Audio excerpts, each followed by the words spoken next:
ça a été toujours, et on l'avait toujours répété dans cette même salle et dans d'autres salles, avec nos collègues, nos compatriotes, nos amis à Casablanca aussi, à Marrakech et tout, les objectifs, parmi les objectifs de ces deux associations, l'Association marocaine de nutrition et l'Association marocaine de diététiciens, parmi les objectifs principaux, c'est de se tendre les mains, de se décloisonner, agir dans le même sens, avec aussi nos collègues les médecins, nos collègues les praticiens et aussi avec les chercheurs. Donc ça c'est un objectif principal.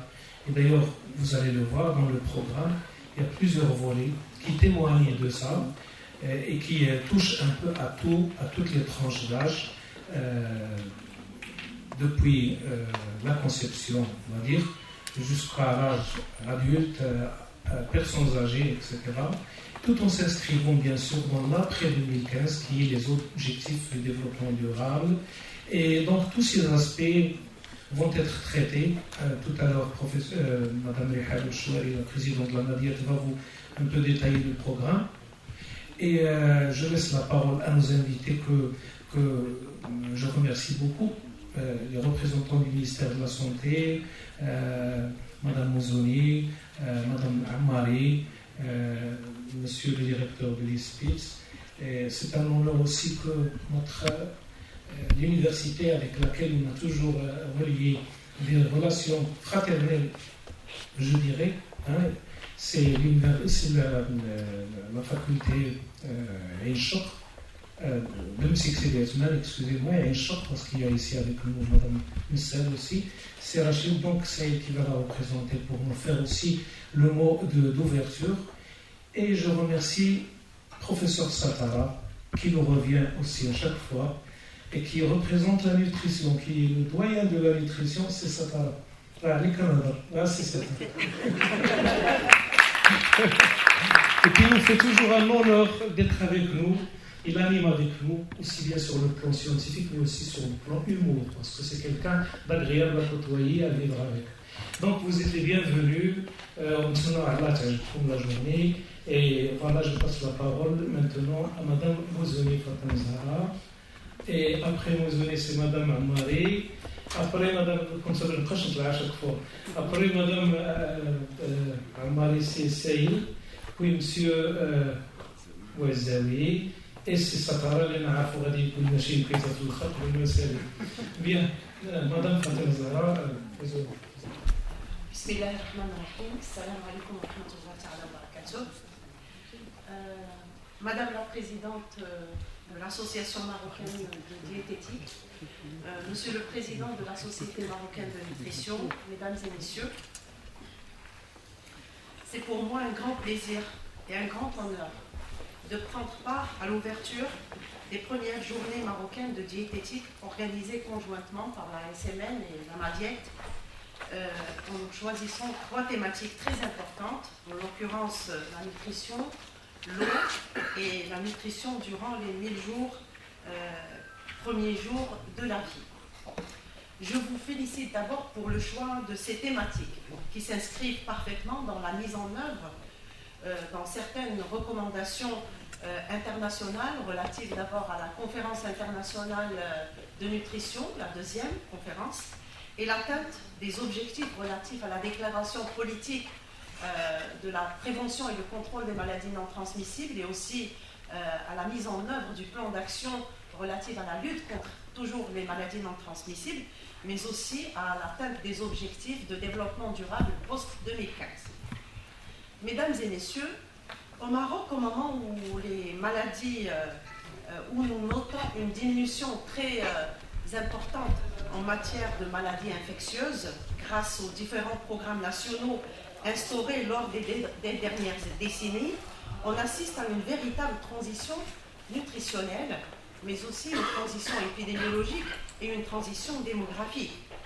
Et ceci va avec l'amorce de la transformation de l'environnement et l'échange de modes de vie, notamment une alimentation malsaine et déséquilibrée, la sédentarité, le tabac et aussi la consommation abusive de l'alcool. Ces transitions ont permis l'émergence de certaines maladies, en l'occurrence les maladies non transmissibles, qui restent associées à un fardeau important en termes de santé dans notre pays. Elles affectent aussi profondément les économies et les perspectives de développement. Je voudrais tout simplement vous rappeler quelques chiffres très importants dans notre pays qui concernent les maladies non transmissibles. 5 millions de Marocains âgés de 20 ans et plus sont hypertendus.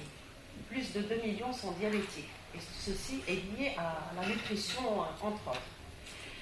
Chez les personnes âgées de 20 ans et plus, 33% sont en surpoids et 18% sont obèses. Et peut-être que ces valeurs vont être beaucoup plus élevées quand on saura les valeurs du dernier recensement, 2014. L'incidence annuelle du cancer est de 35 000 nouveaux cas dû au changement de l'environnement, au tabac, mais aussi à l'alimentation. Et puis, comme vous le savez, la consommation du sel est très importante au niveau de notre pays. Chaque Marocain à peu près consomme 12 grammes. Et comme vous le savez, la recommandation est de 5 grammes par jour, recommandation par l'OMS. Ceci, c'est une malnutrition par excès. Mais au Maroc, les carences aussi en micronutriments constituent... ça, comme je l'ai dit, c'est une malnutrition par excès, mais il y a aussi la malnutrition par carence, notamment les carences en micronutriments, qui constituent encore un problème de santé publique dans notre pays. Ces carences concernent principalement les vitamines A et D, ainsi que les oligo-éléments, notamment le fer, l'iode et le zinc. Les conséquences physiologiques de ces carences sont considérables. L'impact socio-économique est important si l'on tient compte des dépenses qu'engendrent ces carences, les pertes de journées de travail enregistrées, ainsi comme le démontrent de nombreuses études, les principaux effets recensés dus à ces carences en micronutriments, la forte mortalité infanto-juvénile, les accouchements prématurés, le retard de développement psychomoteur, les troubles oculaires, de la vision aussi allant jusqu'à la cécité, la faible productivité et l'altération des défenses immunitaires. Je vous remercie d'avoir aussi soulevé une autre problématique pour ces journées que nous sous-estimons actuellement et qui est relative à la consommation de l'eau. Apparemment, les Marocains consomment moins d'eau qu'il nous faut faire. Certes, il faut inciter la population à consommer de l'eau au moins 1,5 litre par jour, mais il faudrait-il que cette eau soit d'abord disponible, qu'elle soit potable et obéisse à toutes les exigences en matière de normes d'hygiène et de sécurité sanitaire. Mesdames et messieurs, nous sommes convaincus que ce problème de malnutrition par carence et ou par excès est d'ordre sociétal et requiert donc une approche multisectorielle, multidisciplinaire et culturellement pertinente au niveau de la population. Vous avez voulu, par l'organisation de cette journée, faire le point pour ce qui est relatif à l'influence du mode de vie et les habitudes alimentaires sur la santé. À ce titre, je réitère les remerciements aux membres de l'AMADIET et à la Société marocaine de nutrition qui ont pris cette bonne initiative et ont su faire le bon choix au moment où les maladies chroniques, le diabète, l'hypertension artérielle, les cancers, le surpoids et l'obésité et les maladies par carence sont plus que jamais d'actualité. Pour finir, je voudrais vous souhaiter plein succès en vous assurant que le ministère de la Santé serait attentif aux recommandations qui découleront de cette journée et tiendrait compte de vos propositions. Et merci pour votre attention. Salam alaikum. Je suis Madame Lamar, la responsable du programme national de nutrition au niveau de la direction de la population. Malheureusement, je n'ai pas préparé un discours parce que j'étais prévenue à la dernière minute. Mais je voudrais juste remercier Monsieur le Président de la Société marocaine de nutrition et Madame la Présidente de la Société marocaine de diététique de d'avoir organisé cette grande manifestation qui constitue une occasion pour débattre des sujets d'actualité, à savoir l'eau, la nutrition durant les 1000 premiers jours et la nutrition durant le cycle de vie. Et comme vous le savez, la nutrition est un déterminant majeur de la santé et le ministère de la Santé a toujours retenu cette thématique parmi ses priorités. D'ailleurs, depuis les années 50, plusieurs programmes ont été mis en place par le ministère de la Santé et qui avaient pour objectif d'améliorer l'état nutritionnel de la population marocaine et particulièrement les enfants et les femmes. Et on a pu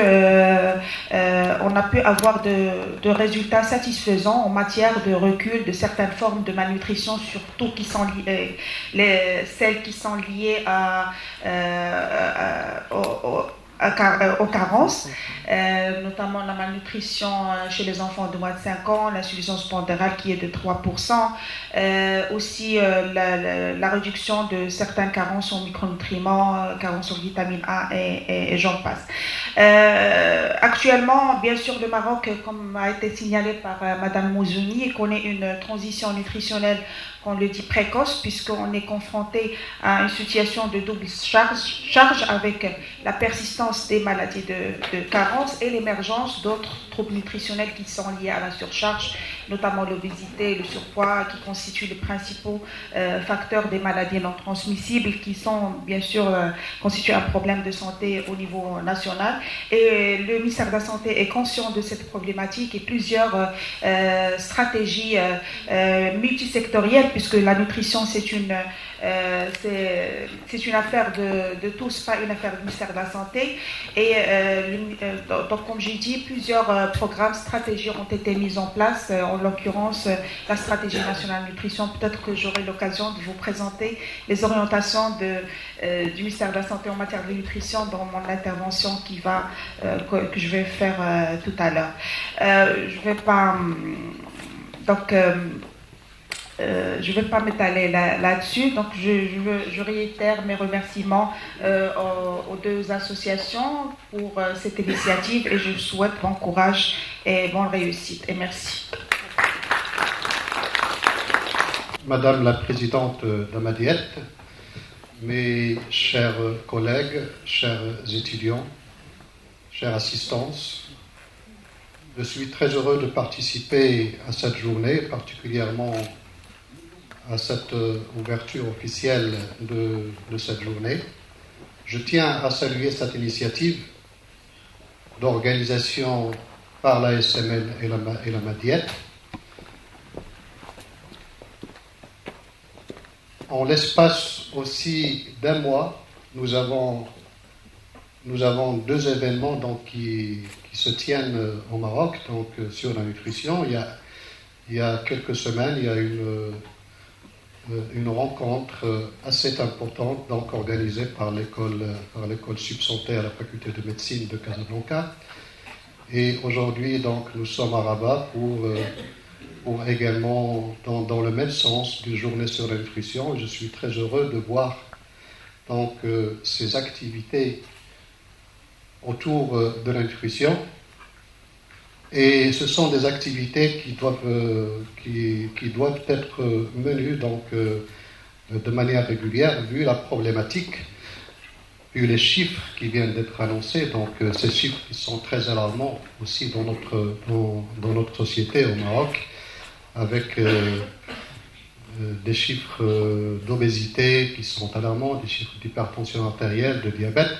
Je crois que notre responsabilité est encore plus lourde. Donc, notre responsabilité, quand je dis notre responsabilité, c'est-à-dire que tous les acteurs, tous les chercheurs, tous les médecins, les cliniciens, les autorités, nous sommes donc devant une problématique qui demande à ce qu'elle soit prise, je crois, comme il faut, sinon on va vers la catastrophe, comme c'est arrivé dans certains pays. Les efforts doivent être conjugués de part et d'autre. De notre côté universitaire, donc, nous ne cessons pas de travailler dans le domaine. Monsieur le Président de la SMN et mon collègue, donc, qui est donc professeur à la faculté de Kenitra, nous avons beaucoup de travaux de recherche qui ont été initiés depuis longtemps. Je suis très heureux qu'il y ait donc une très grande, je dirais, interactivité entre l'université Ibn Tufayl et l'université Hassan II de Casablanca. Je peux annoncer aussi que nous menons les deux universités sont partenaires dans un projet qui est financé par le ministère de l'enseignement supérieur, de la formation de la recherche scientifique et de la formation des cadres dans le programme des projets prioritaires de la recherche. Et nous sommes maintenant sur un projet intitulé Nutrition et pathologie chronique. C'est carrément le titre qui peut être donné à toute manifestation vu la problématique de la nutrition et l'émergence et la problématique des pathologies chroniques. Mais avec l'université de Kenitra et l'université de Hassan II, c'est une longue histoire. Il y a déjà beaucoup de travaux qui ont été faits sur la consommation de sel, par exemple, sur le professeur Delouis, que je tiens également à saluer sur le travail qu'il est en train de faire sur le sel et dans lequel vous êtes tous partenaires. Et tout ça, je tiens à dire qu'il y a un chantier qui est immense et un chantier qui est vraiment important à ouvrir, et il faut conjuguer les efforts. Je crois qu'il faut que, quand j'ai dit tout à l'heure que la responsabilité est lourde, c'est qu'il faut que les chercheurs, les cliniciens, les autorités donc unissent les efforts, parce que ces problèmes liés à la nutrition doivent sincèrement être pris au sérieux. C'est déjà fait, le mot n'est pas adéquat, mais je crois qu'on doit encore conjuguer les efforts pour apporter des solutions, de travailler à partir donc de la sensibilisation, de la recherche, la sensibilisation des citoyens. C'est un domaine qui reste vraiment très, très délicat à aborder. Et à chaque fois dans les rencontres, on parle d'éducation nutritionnelle. Mais on est encore loin. Et si le ministère de l'enseignement supérieur ou de l'éducation nationale de manière générale ne s'implique pas dans cette éducation nationale, je crois que quoi qu'on fasse, le problème restera posé, parce que surtout c'est de la santé des citoyens, et surtout aussi, vous voyez donc, et on voit tous l'obésité qui commence à émerger même chez les enfants, par la malnutrition. Monsieur le Président m'a dit donc un petit mot. Je crois qu'il ne faut pas trop s'étaler. Nous avons donc ces 2 jours pour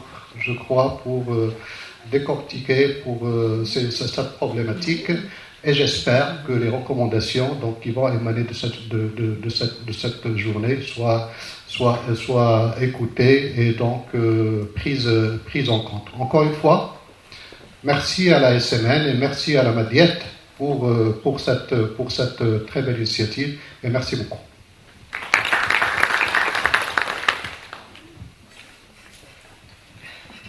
Merci.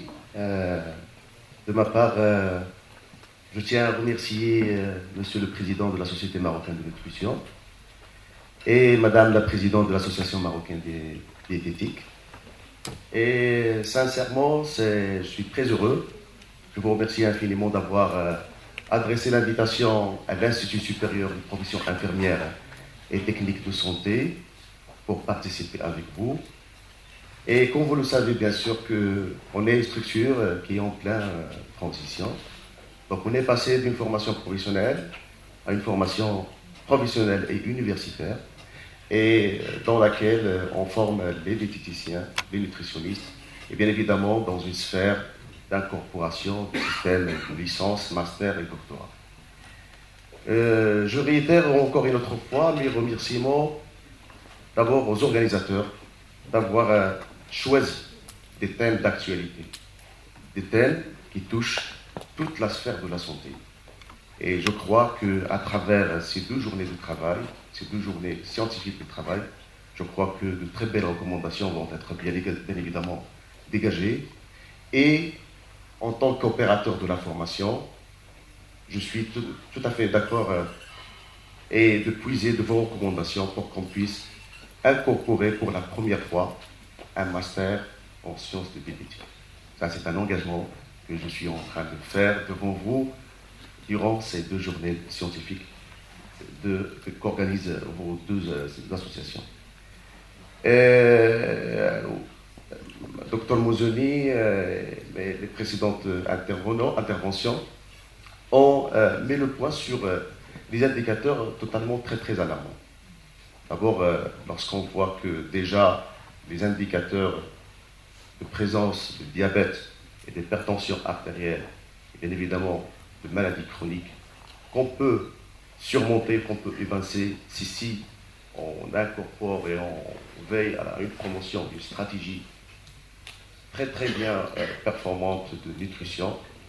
Je crois que en tant qu'intervenant dans la sphère et dans l'amélioration de la performance du département de la santé, en tant qu'intervenant transversal pour l'aboutissement d'une meilleure performance, et en tant que responsable de futurs lauréats, je crois que les opérateurs de la formation, les intervenants dans la sphère, dans la dimension du ministère de l'enseignement supérieur et dans le ministère de la Santé, je crois qu'on doit assembler tout ça pour qu'on puisse non seulement essayer de veiller et d'attaquer, de réduire bien évidemment ces indicateurs très alarmants, et aussi pour investir dans le moyen et le long terme pour qu'on puisse préparer et éjecter et bien évidemment mettre à la disposition du marché du travail des futurs professionnels qui ont d'abord cette conscience, cette visibilité, et bien évidemment pour qu'on puisse inculquer bien évidemment aux futurs professionnels, je ne vais pas dire le danger, mais ces indicateurs qui doivent quand même au moins s'arrêter dans ces indices-là. L'ISPITS de Rabat, Madame la collègue l'a bien dit, je ne me suis pas préparé à faire une intervention, mais quand même je vais partager avec vous ce que nous sommes en train de faire au niveau de l'ISPITS. L'ISPITS de Rabat a ratifié beaucoup de conventions de partenariat avec des opérateurs nationaux et internationaux. Et je crois que cette dynamique qu'a connue déjà la transition d'une formation professionnelle à une formation académique, et cette dynamique-là doit être accompagnée par de partenaires, notamment des associations. Je crois que l'association marocaine des diététiques, soi-disant partenaire potentiel de l'ISPITS de Rabat, et la Société marocaine de nutrition doivent accompagner cette dynamique-là de l'ISPITS, et c'est une invitation que je suis en train de faire pour essayer de s'adjoindre aux efforts que l'ISPITS de Rabat vient d'incorporer et de promouvoir au niveau de notre institut. C'est une invitation que je fais, et je crois que vous allez prendre en considération la mise en place, soi-disant, d'un atelier ou d'un workshop qui va s'attaquer sur la formation du futur diététicien, la formation non seulement du volet Bac plus 3, mais bien évidemment dans le volet licence, master, doctorat. Enfin, tous mes remerciements aux organisateurs d'avoir adressé la parole, voilà, pour transmettre déjà l'invitation de se présenter avec vous, de participer avec vous et de partager avec vous ce que nous sommes en train de faire. Avant de terminer, je vous invite le 12 mai, à l'occasion de la Journée mondiale de l'infirmier, de participer avec nous au niveau de notre institut, à l'occasion de cette journée-là. Mais cette journée-là, non seulement va être faite pour festiver la Journée mondiale de l'infirmier, mais également pour essayer de promouvoir ou de décliner la stratégie nationale de nutrition et essayer quand même de mettre en œuvre cette dimension de promouvoir les modes de vie sains au niveau de notre département. Donc le thème fédérateur de la journée du 12 mai seront 2 thèmes fédérateurs. Le premier thème fédérateur, c'est la promotion des modes de vie sains au niveau de la profession de santé, et également le thème fédérateur que l'OMS aujourd'hui a choisi pour la journée mondiale de l'infirmier, comment peut-on rendre une professionnelle de santé une force de changement. Je vous remercie infiniment.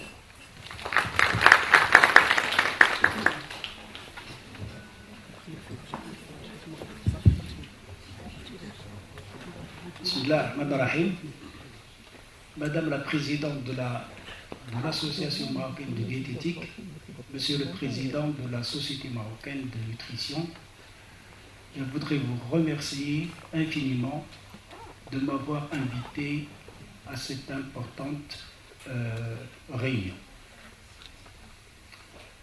J'ai 2 points à soulever en m'inspirant de ce que mes collègues ont déjà dit et présenté. Le premier point est un point organisationnel. Le deuxième point est relatif au concept. Donc en ce qui concerne le premier point, les 2 associations, l'association marocaine de diététique et la Société marocaine de nutrition, vous avez créé un noyau fédérateur. Un noyau fédérateur de toutes les personnes, des associations et des sociétés qui sont actives dans le domaine alimentaire et nutritionnel. Je me demande s'il est actuellement opportun de penser à une échelle beaucoup plus large, celle de la mise en point d'une fédération des associations et sociétés qui sont actives dans le domaine alimentaire, nutritionnel, sanitaire. Pourquoi ? D'abord pour une économie d'échelle,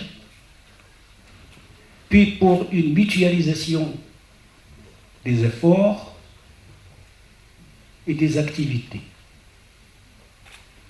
À mon sens, il est maintenant temps de penser à ce regroupement de ces structures. Le deuxième point est un point conceptuel, celui de un bon état alimentaire et nutritionnel, pour lequel nous œuvrons tous. Je voudrais simplement rappeler que cet état alimentaire et nutritionnel, ça a été soulevé par mes collègues, dépend en premier lieu, et on aura l'occasion d'en débattre au cours de la journée, dépend en premier lieu de 2 facteurs importants. Le premier facteur est le facteur pouvoir d'achat des gens, incluant le revenu et les prix des produits alimentaires. Le deuxième facteur est le facteur éducationnel. Ça a été également soulevé. Je crois que sans ces 2 facteurs, pouvoir d'achat et éducation, nous ne pouvons jamais atteindre un état nutritionnel optimal. Greffé à cela, tous les autres aspects d'ordre économique, sociaux et biologiques. Je voudrais dire tous les aspects de disponibilité alimentaire et de qualité des aliments. C'est un point extrêmement important. Et l'autre batterie de facteurs, ce sont les aspects biologiques et sanitaires.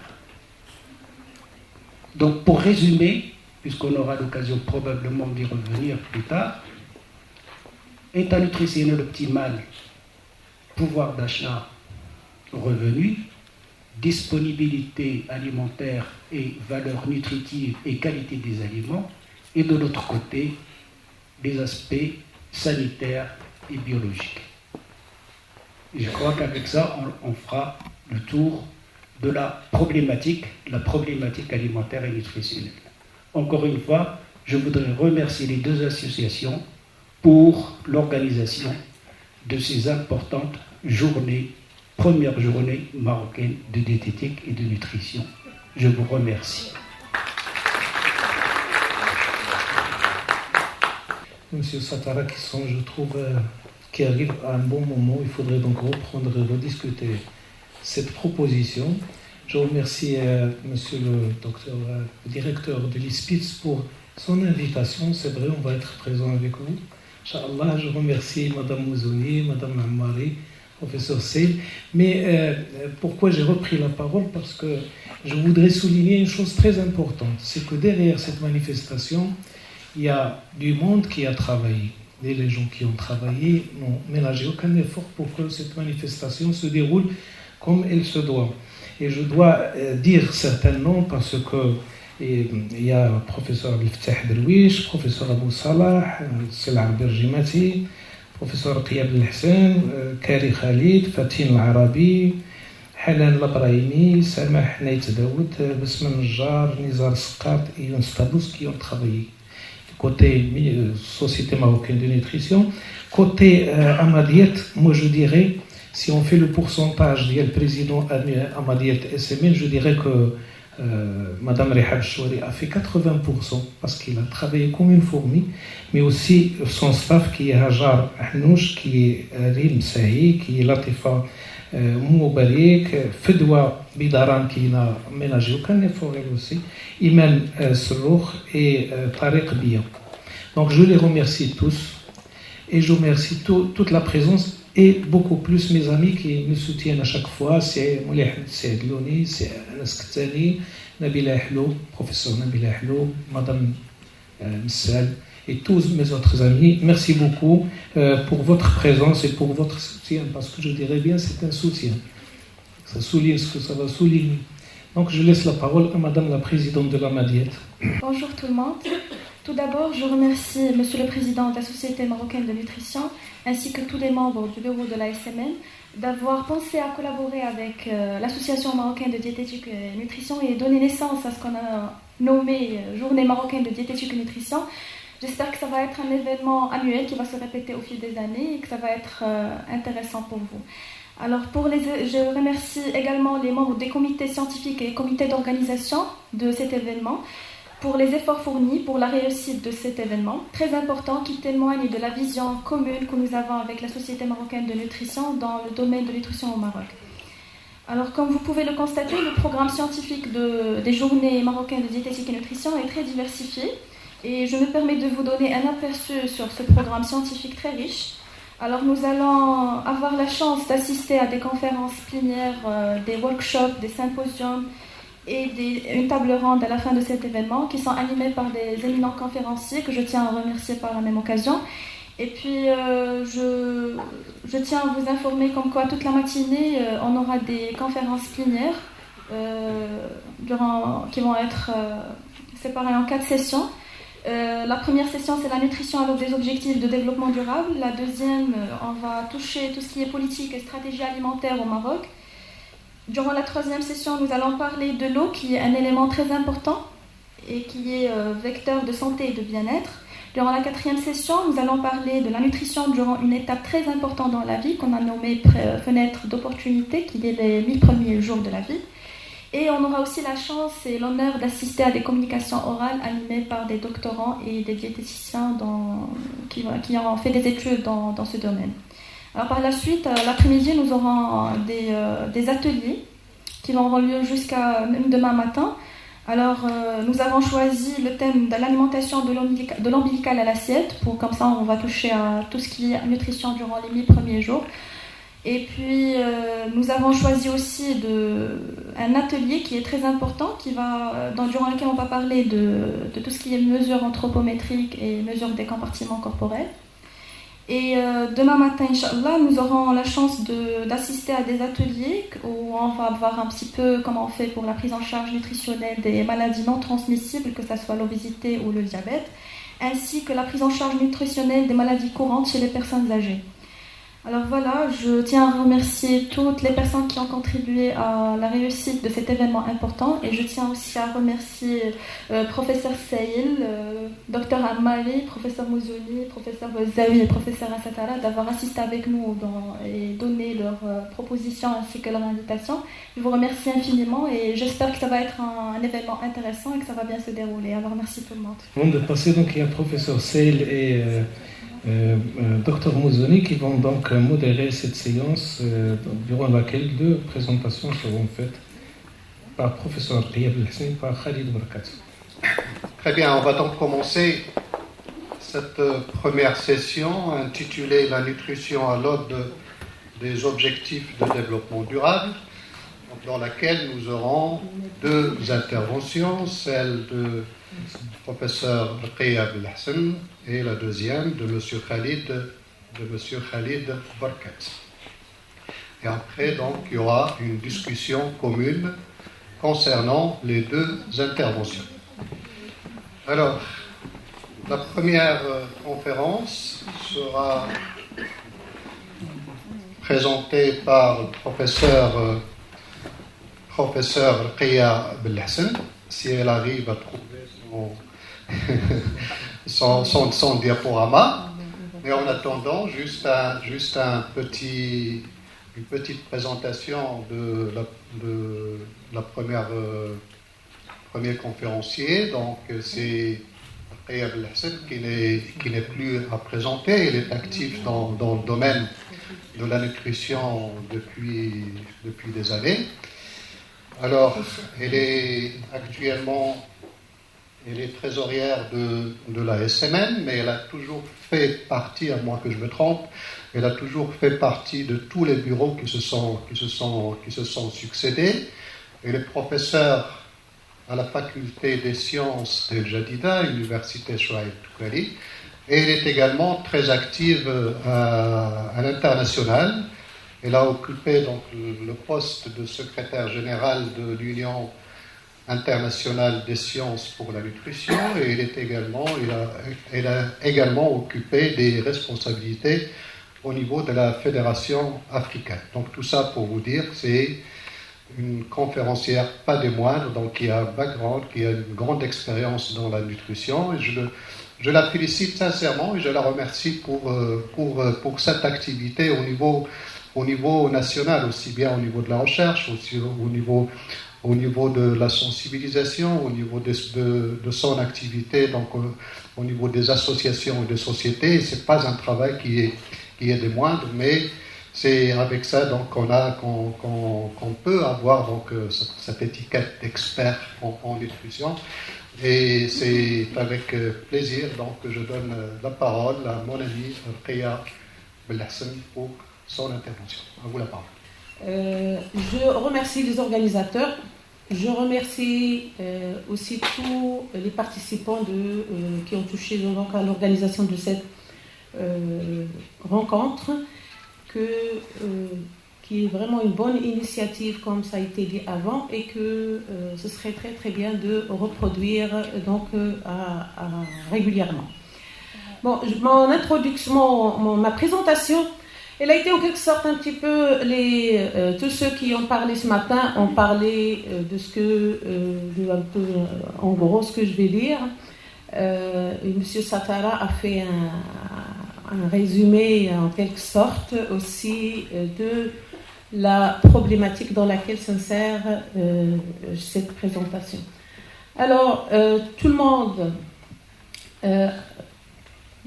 où la majorité donc, connaissent un peu les objectifs du millénium. On entend parler des objectifs du millénium et des objectifs durables par la suite. Les objectifs du millénium, ils ont été donc établis et acceptés par tous les pays presque, en 2000.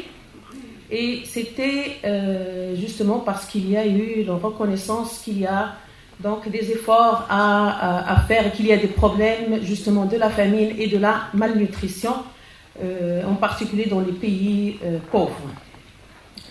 Alors, ces objectifs, ils sont limités dans le temps. On leur a donné comme délai donc l'année 2015, donc la fin du mois de décembre 2015. Et ils sont au nombre de 8. Et bien sûr, il y a aussi la reconnaissance qu'il faudrait impliquer plusieurs secteurs, et en particulier donc l'éducation, comme ça a été dit ce matin, et la nutrition au centre de tous ces objectifs.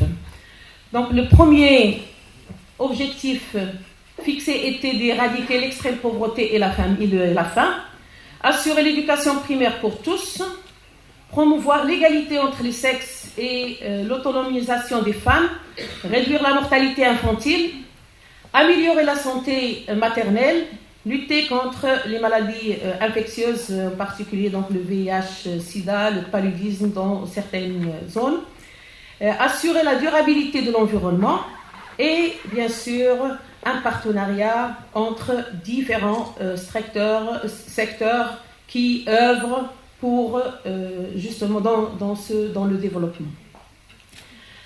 Bien sûr, il y a eu des répercussions, donc ces objectifs ont donné quelques résultats dans le monde entier, et ils ont aussi attiré l'attention de la communauté internationale sur la réalisation des objectifs qu'ils partagent pour réduire la pauvreté et la faim. Cependant, à l'approche de 2015, bien que il y a plusieurs pays qui ont fait des progrès significatifs pour lutter contre la malnutrition, et il y a aussi, on a capitalisé justement sur des interventions réussies dans certaines zones. Par contre, des niveaux quand même non acceptables de malnutrition persistent.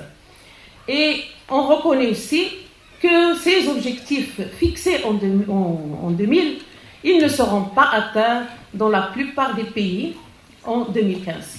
Et donc, il y avait une nécessité d'un changement d'approche et d'une accélération qui est donc nécessaire. Et il y a aussi une reconnaissance que l'amélioration de la nutrition a un rôle essentiel et unique dans les efforts qui visent justement à atteindre ces objectifs du millénium. C'est-à-dire que la nutrition, et comme on a vu dans tous les objectifs, les 8 objectifs, la nutrition, elle peut être donc améliorée, ou elle peut toucher d'une façon ou d'une autre. Donc il y a un lien entre tous ces objectifs. Et parmi donc les initiatives pour accélérer l'atteinte de ces objectifs, c'était donc l'initiative Scaling Up Nutrition, qui est développée pour accélérer l'amélioration de la nutrition, parce qu'il faut améliorer la nutrition, c'est ça la reconnaissance, c'est qu'on reconnaît que c'est en améliorant la nutrition qu'on peut donc améliorer et qu'on peut atteindre les autres objectifs. Et bien sûr, cette initiative, elle implique plusieurs acteurs, et c'était un mouvement qui était justement annoncé pour que la nutrition soit dans toutes les instances, et chacun peut y contribuer donc là où il agit. En 2015, et comme ces objectifs n'ont pas été atteints, on a décidé, donc on a adopté les 17 objectifs de développement durable.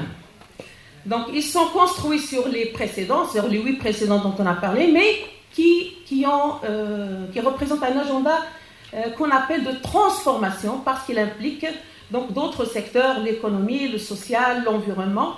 Et donc par ces objectifs, donc on pourrait donc arriver à changer. C'est dans ce sens qu'on parle de transformation. Donc le futur à l'échelle internationale.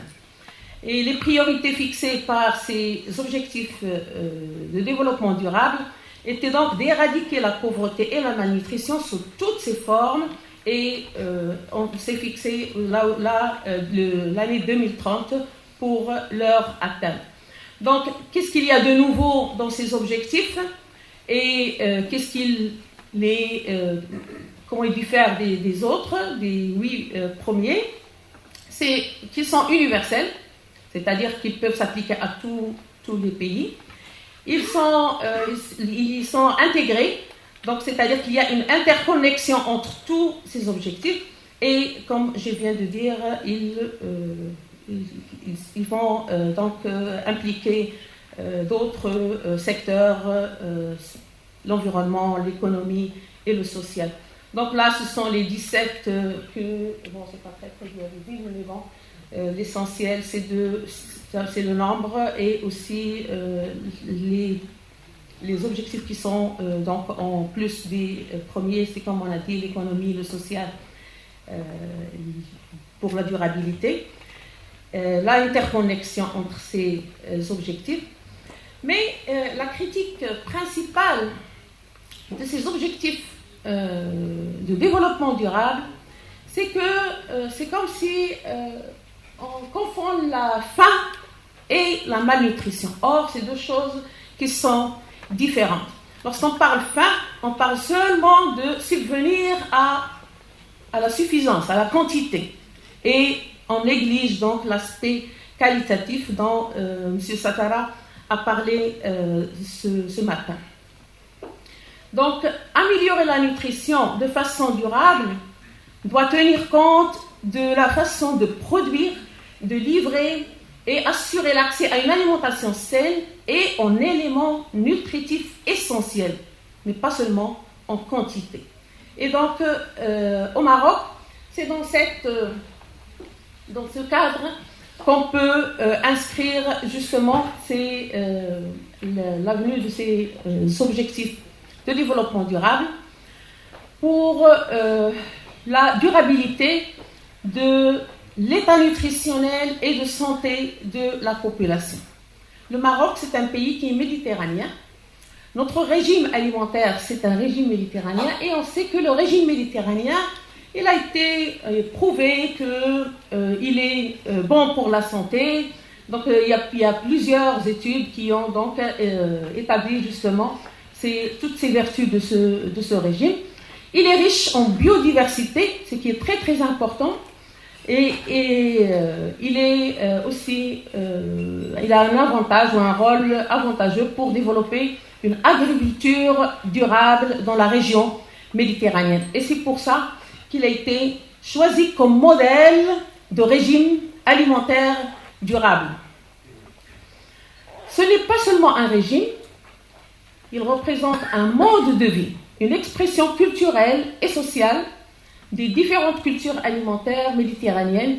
Il a été reconnu en 2010 pour cela par l'UNESCO comme un patrimoine culturel immatériel de l'humanité, donc qui appartient à la région, parce que la première pyramide, vous le savez, c'était les Américains qui l'ont fait, et ils ont fait un copyright, et justement par cette décision, donc le fait de considérer que c'est un patrimoine, qu'on rejette le copyright.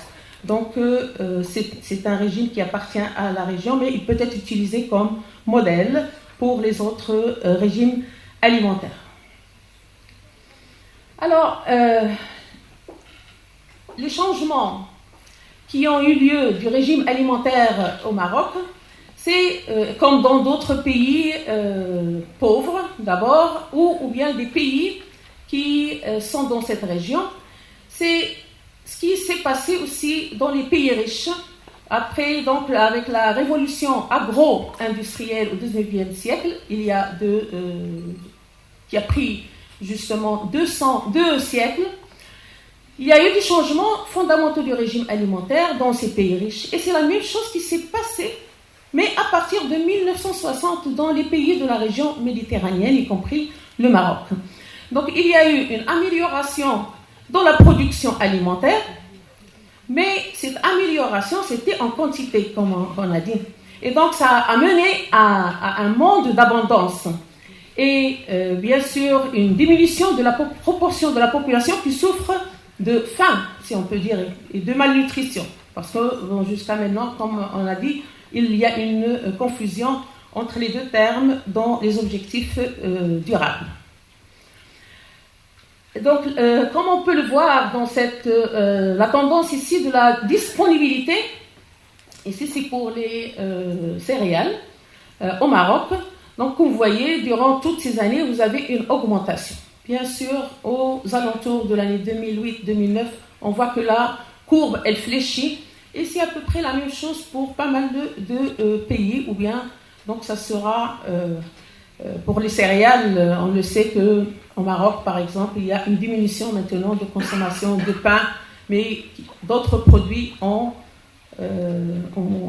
remplacé cette diminution. Bien sûr, avec l'augmentation de la disponibilité, il y a une augmentation de l'apport d'énergie. Il y a de l'énergie qui est disponible, c'est une énergie qui est disponible pour la consommation. Et par conséquent, une augmentation de l'énergie qui a dépassé même ce qui est exigé par l'organisme. Et c'est regardez, donc c'est un peu dans tous les pays, mais pour le Maroc, donc on dépasse de loin ce qu'il faut donc consommer en énergie, et ça peut expliquer justement cette augmentation du surpoids et de l'obésité auquel on assiste au Maroc. Il y a une diversification de notre alimentation, mais on reste toujours, si on regarde les fruits et les légumes, ce qui est recommandé par l'OMS, c'est la consommation de 400 grammes par jour, mais on est inférieur à cette quantité journalière, bien qu'on est un pays qui est producteur de fruits et de légumes. Alors, ce changement, donc cette transition, elle est globale, mais elle affecte la composition alimentaire. Donc, elle affecte l'approvisionnement et aussi la composition de notre alimentation.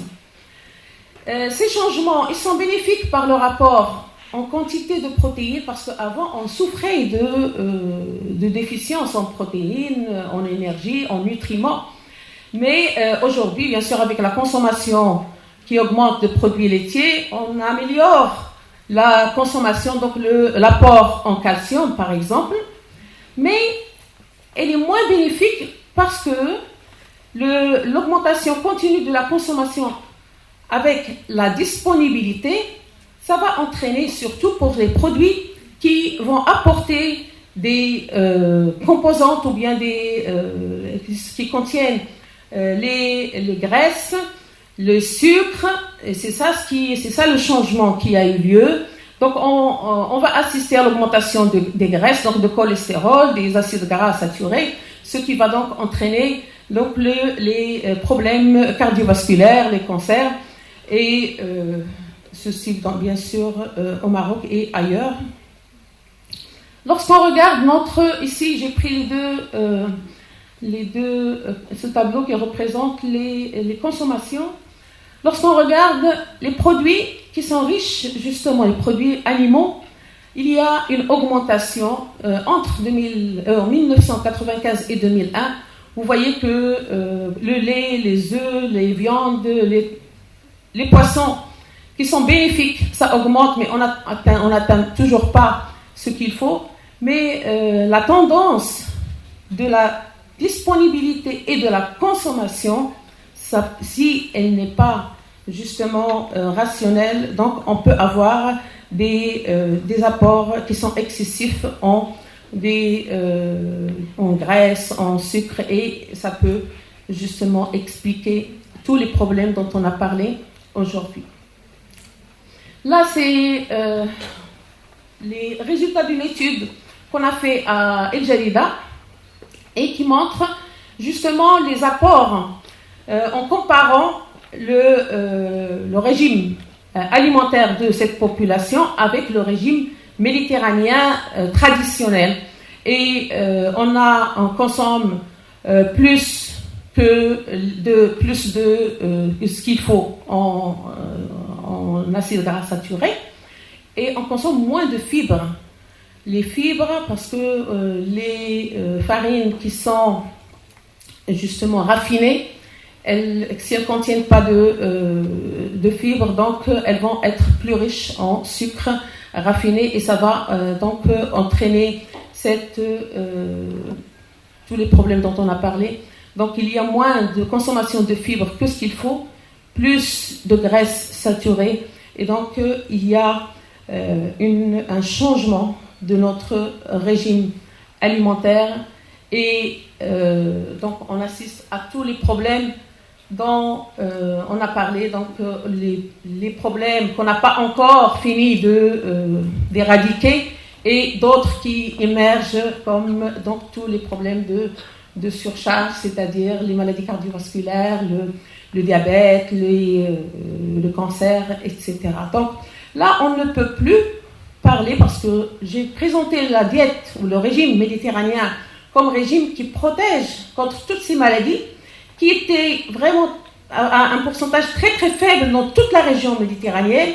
Et aujourd'hui, on est dans cette augmentation de ces problèmes qui existaient seulement dans les zones qui ne sont pas méditerranéennes surtout, et dans les pays riches. C'est-à-dire on assiste à l'augmentation de problèmes de cancer, de problèmes de maladies chroniques. Et donc on ne peut plus parler de régime méditerranéen durable. Donc là, c'est la durabilité de ce régime qui, parce que, comme on l'a dit, il y a un changement à tous les niveaux. Il y a les transitions. Lorsqu'on parle transition, je parle d'une transition globale. Il y a la transition nutritionnelle, mais qui n'est qu'une facette de tous les autres, toutes les autres transitions, c'est-à-dire la transition démographique, économique, parce que quand l'économie s'améliore, justement, les ménages peuvent s'acquérir des aliments, mais en quantité plus importante, mais en qualité, c'est là où il faudrait justement voir. Oui, j'ai fini de toute façon. Je vais juste dire que ce qu'il faudrait, donc, c'est rationaliser ces disponibilités. Il ne faudrait pas qu'on ait toujours les disponibilités qui vont aller en augmentation, et en particulier pour les aliments qui vont poser un problème sur la santé. Avant, c'était l'énergie, elle provenait des céréales. Mais aujourd'hui, avec ces disponibilités qui augmentent, ça va augmenter en termes de viande, de produits animaux qui sont riches en graisse. Et donc, je crois que je vais m'arrêter là. C'est bon. Merci.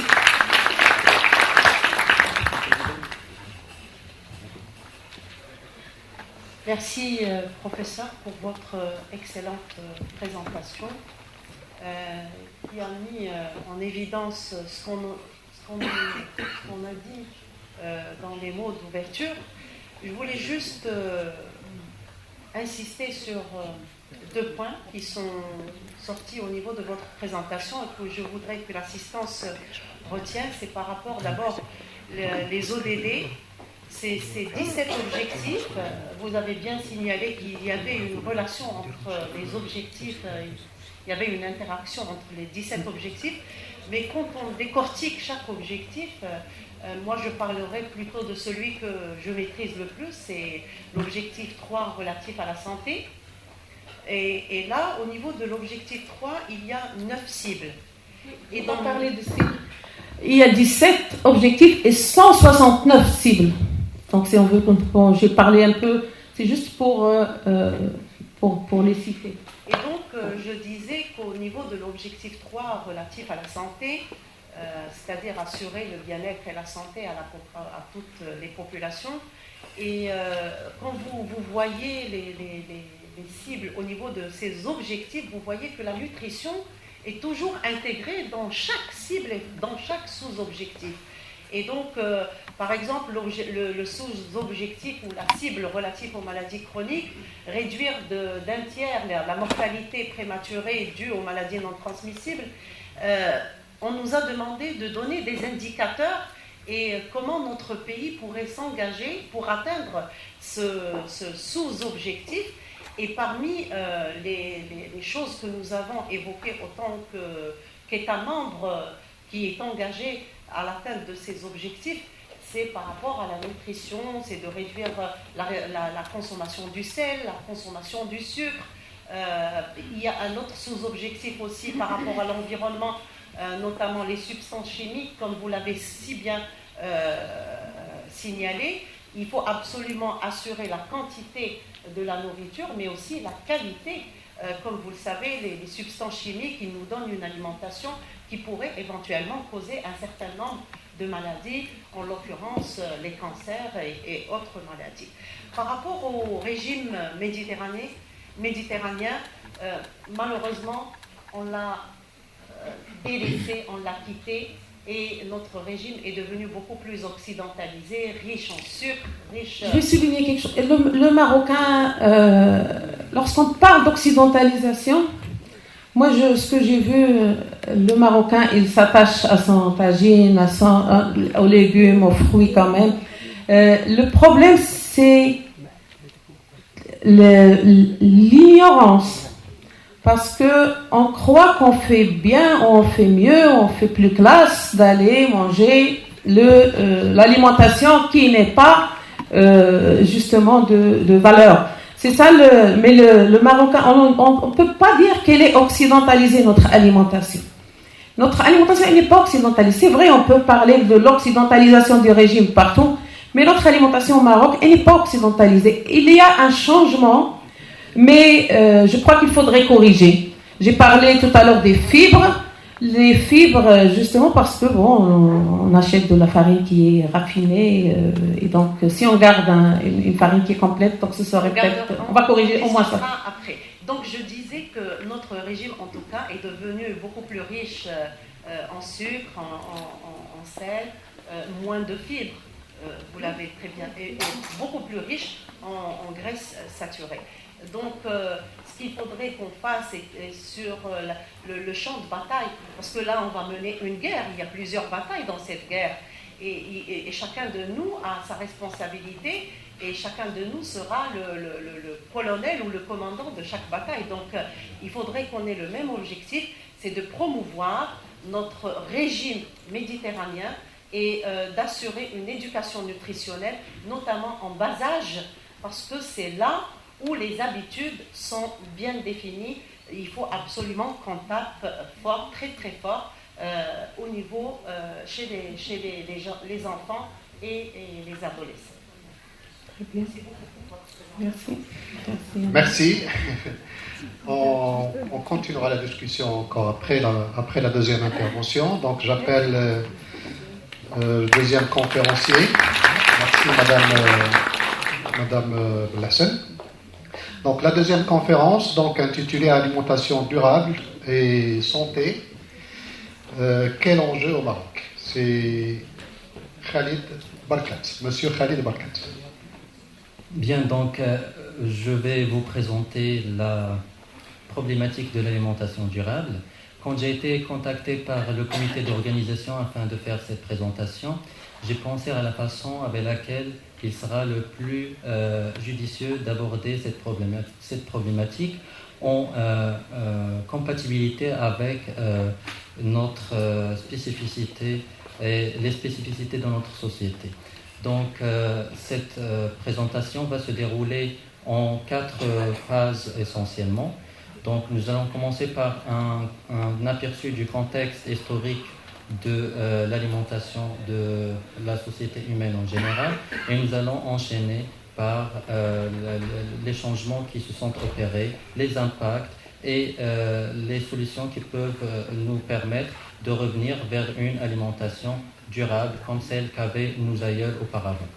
Donc la chasse, la pêche et la cueillette, comme on le sait tous, c'était les premiers modes de subsistance de nos aïeuls. Et c'était les modes qui permettaient un prélèvement des ressources directement de la nature. On sait que entre 12 500 et 7 500 avant Jésus-Christ, de petites communautés humaines ont commencé à se sédentariser et à s'installer dans des villages, et ils ont commencé à développer de l'agriculture en complément à la chasse et la pêche, et puis à développer l'élevage et les arts du feu, notamment la poterie et la métallurgie. Par la suite, on a constaté qu'au fil des âges, l'homme a toujours cherché à conserver les aliments depuis l'Antiquité en utilisant diverses techniques, le séchage, la salaison, le fumage, etc. Et récemment, lors des 2 derniers siècles, il y a eu certaines stations qui peuvent être marquées par des changements ou bien des évolutions technologiques des procédés alimentaires qui accompagnent notre alimentation jusqu'au jour d'aujourd'hui. Donc, la première station marquante est en 1795. C'était la découverte ou bien le développement du principe des conserves par Nicolas Appert, qui s'en est suivi en 1836 par la démocratisation du chocolat et la fabrication de la première tablette de chocolat dans une usine.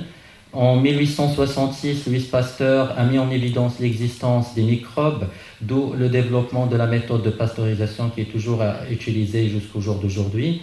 En 1876, il y a eu le coup d'envoi du commerce international en alimentation avec le lancement du premier navire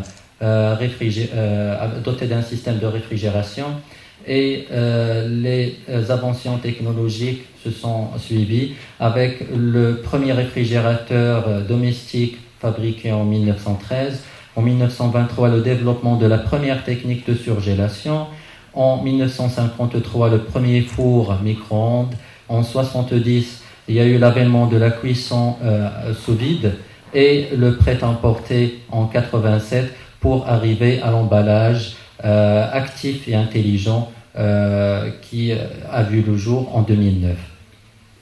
Certes, cet ensemble de stations marquant l'évolution que notre alimentation a connue contribue dans le développement des habitudes alimentaires, mais il caractérise le changement de nos habitudes de production, de consommation et des habitudes culturelles et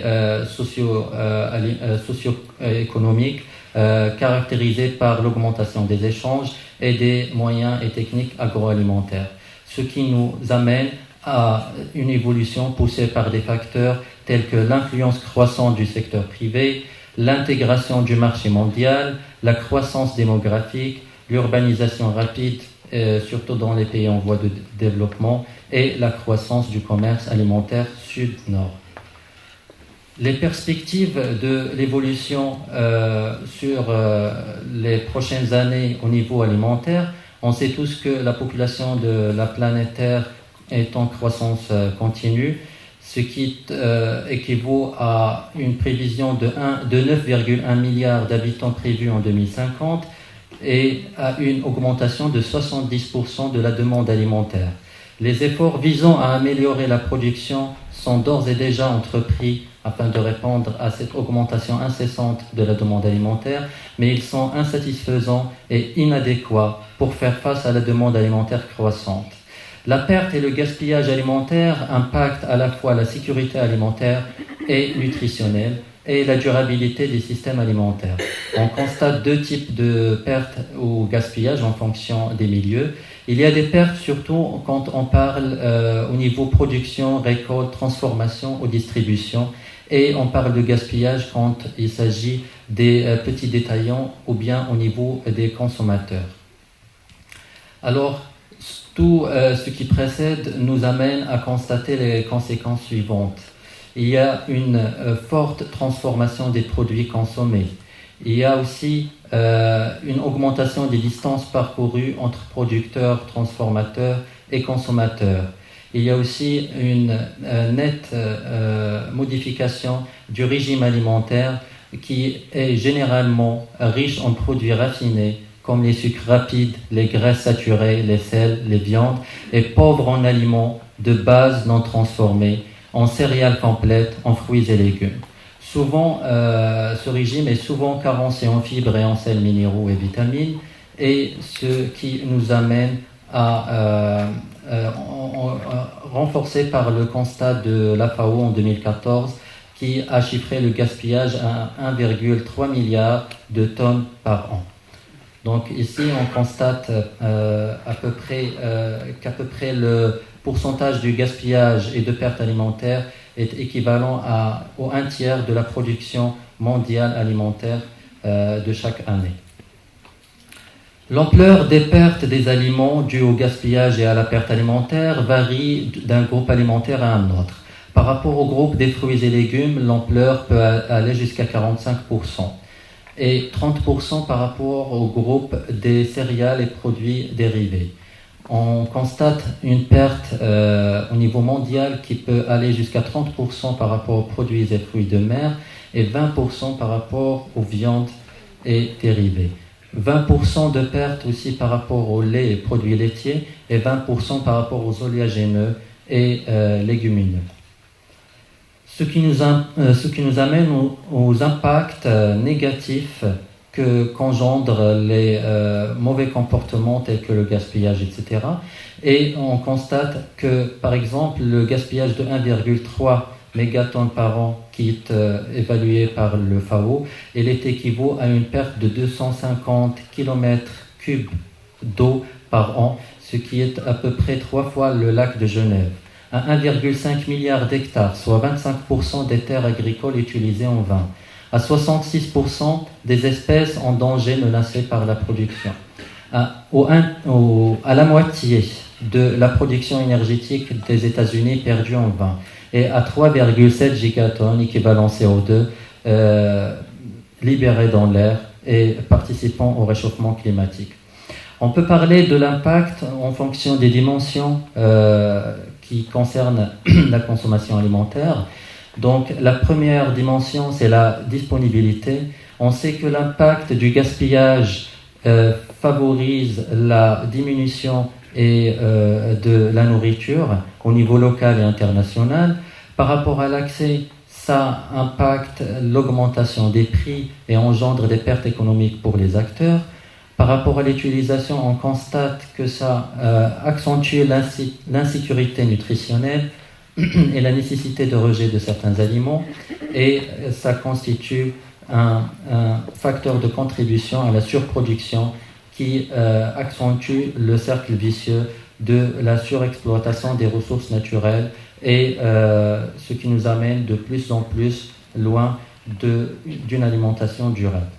Alors, toujours dans le cadre des impacts négatifs, quand ces changements de nos habitudes alimentaires sur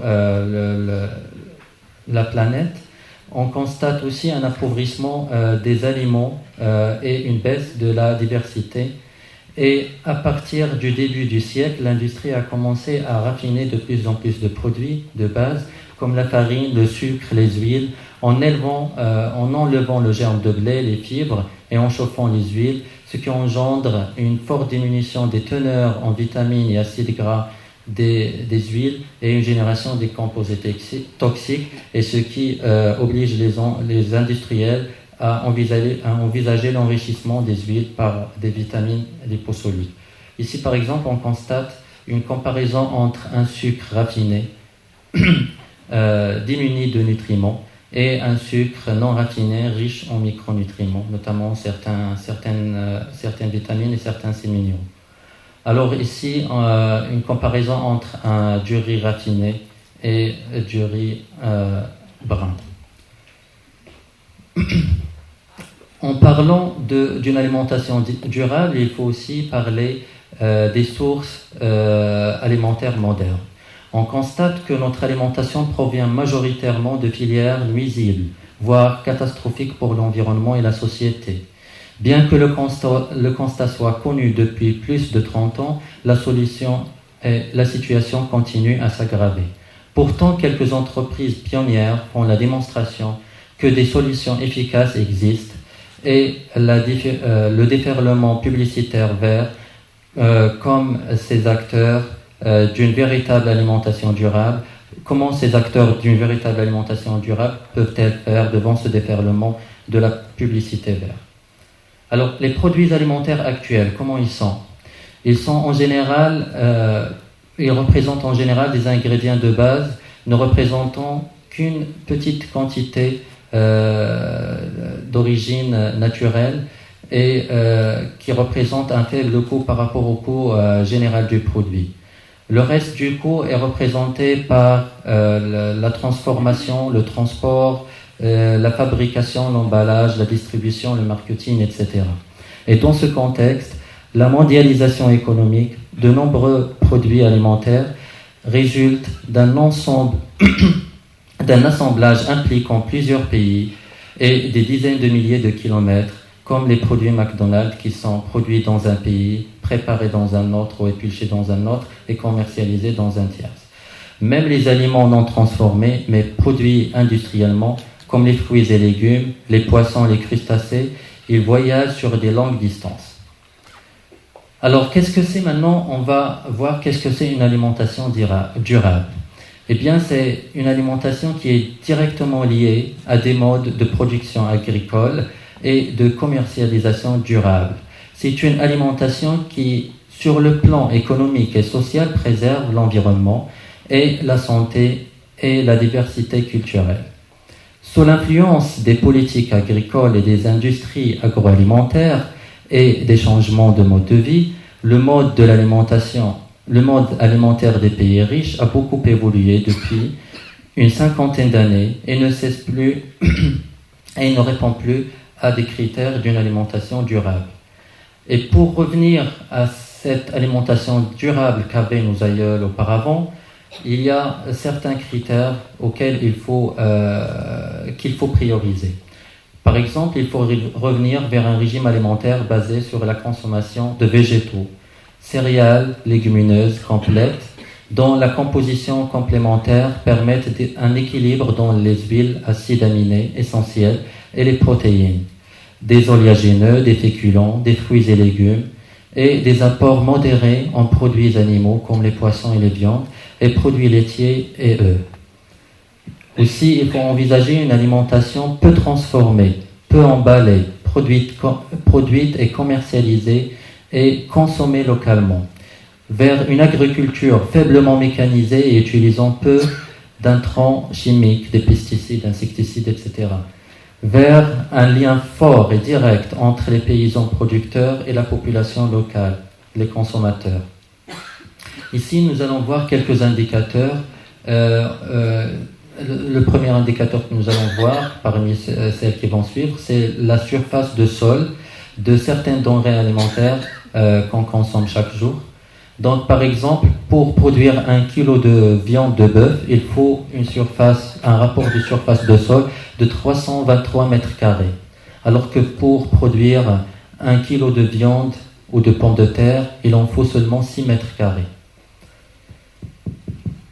Le deuxième indicateur, c'est la boisson en eau des aliments, c'est-à-dire la consommation, bien la quantité en eau que nécessite un aliment jusqu'à ce qu'il soit servi dans l'assiette du consommateur. Donc, par exemple, pour une pomme, il en faut 700 litres, et pour un bœuf, il en faut, pour le kilo d'une viande de bœuf, il en faut à peu près 15 500 litres, pour faire une comparaison entre la différence disparate qu'il y a entre ces deux denrées alimentaires. Alors, parmi les solutions qu'il faut envisager et qu'il faut conseiller en tant que société savante en nutrition, c'est de manger les fruits et légumes de saison et produits localement. Par exemple, ici, on a certains tableaux ou bien certains calendriers qui proposent des fruits et légumes de la saison afin de sensibiliser les utilisateurs sur les produits et les denrées disponibles au moment où ils font leurs achats. Et pour conclure, j'aimerais parler de nos modes alimentaires actuels qui ont des impacts économiques, sociaux et sanitaires avec des conséquences néfastes tant au nord qu'au sud. Au nord, On constate une disparition et surendettement des agriculteurs, des maladies dites de civilisation, telles que le cancer, l'obésité, les maladies cardiovasculaires, et au sud, la dénutrition et la diminution de la fertilité, la malnutrition et la perte de la souveraineté alimentaire est un constat qui est majoritairement présent dans plusieurs pays. Ces modes alimentaires ont également un impact considérable sur l'environnement, produite à grand renfort d'engrais, de pesticides et d'énergie fossile, puis transformée par l'industrie agroalimentaire et enfin transportée à travers toute la planète. L'alimentation est responsable d'un tiers de notre empreinte écologique. Merci. Merci Khalid Barkat pour cette intervention, pour ces données très intéressantes. Alors la parole est à la salle, je vous invite à vous asseoir à côté. J'appelle également Madame Arqiya Belhassan pour donner la parole à la salle. Et Monsieur le Président m'a fait signe tout à l'heure, on va prendre 5-10 minutes, c'est bon Monsieur le Président? Très bien. Est-ce qu'il y a quelqu'un pour s'occuper du micro s'il vous plaît? Féliciter les organisateurs de cette journée de rencontre purement nutritionnelle qui interpelle tout le monde et aussi cette jonction de ces deux conférences que je trouve vraiment parfaite.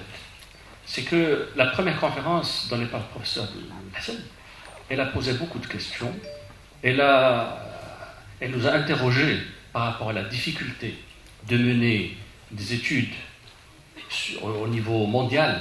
Et comme quoi les échecs sont là, notamment la première politique avant 2000, celle de 2015, comme quoi c'était vraiment difficile de trouver la solution. Vous-même, vous vous êtes posé beaucoup de questions. Pourquoi on s'est éloigné du modèle méditerranéen? Et beaucoup de questions sont soulevées. C'est vrai que ça interpelle beaucoup d'entre nous. Mais la deuxième conférence donnée par Monsieur Barkat a répondu à ces questions. Tout simplement par le fait que, finalement, on se pose la question simple, qu'est-ce qu'on veut? Est-ce qu'on veut se développer ou on veut une bonne santé? Parce qu'à mon sens, c'est un peu antagoniste, je dirais. Le développement, c'est la technologie et ça s'impose. Quand on voit justement l'historique de l'alimentation, comment elle a démarré il y a des siècles et des siècles jusqu'à aujourd'hui, nous sommes contents parce qu'on peut cuisiner en 5 minutes, on peut choisir ce qu'on veut, on peut prendre un aliment, même s'il n'est pas de saison, on peut l'avoir, que je sois à Tokyo, ou bien à Montréal, ou bien à Casablanca. Donc cette facilité nous arrange, parce qu'on veut ce qu'on veut, à un moment bien déterminé, etc. Alors ce développement, pour moi, il est inéluctable, parce qu'on est dans un monde qui évolue et qui donc, vous parlez de transition, mais oui, c'est une transition d'économie. Est-ce que vous avez des questions, M. Atlouni, s'il vous plaît? Oui, c'est tellement intéressant que... Sinon, vous passez, vous donnez une conférence, si vous voulez. Non, c'est tellement intéressant que je voulais, au fait, poser une simple question. C'est la phrase que j'ai dite au départ, c'est-à-dire qu'est-ce qu'on veut? Parce que je pense que le choix est difficile. Si on veut une bonne santé, une bonne nutrition, il faudrait peut-être réduire l'économie et aller vers une économie qui n'est pas positive. C'est ça, ma question, c'est ça. Est-ce que vous pouvez répondre à cette problématique? Merci. Alors, je vais répondre juste rapidement. On rassemble un peu et puis on donne la parole. Alors, il y a professeur... Bonjour, je suis et après Madame Sall. De l'hôpital Cheikh Khalifa Casablanca. J'ai une question simple pour Madame la représentante du ministère de la Santé. Et vous savez, je suis oncologue. Et quel est votre, programme éducatif vis-à-vis du mode de vie et du mode de consommation actuel au Maroc, comme tous les autres pays? Par exemple, le problème de Coca-Cola, tous les produits sucrés qu'on trouve dans les villages les plus lointains du Maroc.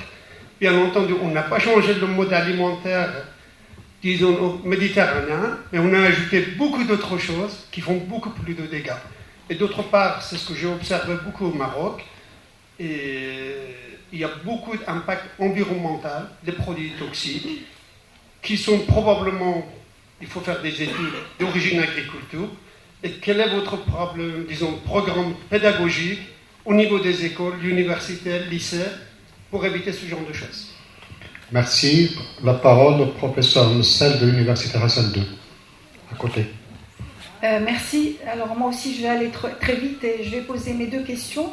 Alors la première question, en fait, c'est concernant les OMD et les ODD. Alors 2000-2015, 15 ans. 2015-2030, 15 ans. Alors pour faire le premier bilan, donc est-ce qu'il a fallu attendre jusqu'à 2015 pour se rendre compte que c'est une politique qui ne marche pas, qu'il y a des failles, et est-ce qu'il y a eu des bilans intermédiaires et pourquoi on n'a pas agi avant? Est-ce que pour les ODD, est-ce qu'on fera pareil? Est-ce qu'on attendra 2030 pour se rendre compte que finalement c'est pas ça? Bon, ça c'est au fait une réflexion. Hein. Et c'est des questions tellement, moi je dirais, naïves que bon, je ne sais pas s'il y a des réponses à ça ou pas. Alors, deuxième question, c'est par rapport au régime méditerranéen. Régime méditerranéen au Maroc, oui, non. Est-ce que c'est juste des constats? Est-ce qu'il n'est pas temps de faire une étude épidémiologique justement pour savoir quel est l'état de notre alimentation, quel est l'état de l'alimentation au Maroc? Moi j'ai regardé sur PubMed, la seule étude sur laquelle je suis tombée, c'était en 2012, sur un échantillon quand même assez représentatif, plus de 2000 individus, qui disait que 30% de cet échantillonnage avait une adhérence faible, ce qu'ils appellent adhérence faible au régime alimentaire, mais on a besoin de savoir quel est notre mode alimentaire. Voilà. Merci. Merci, Madame Sel. Micro, s'il vous plaît, pour professeur Satala.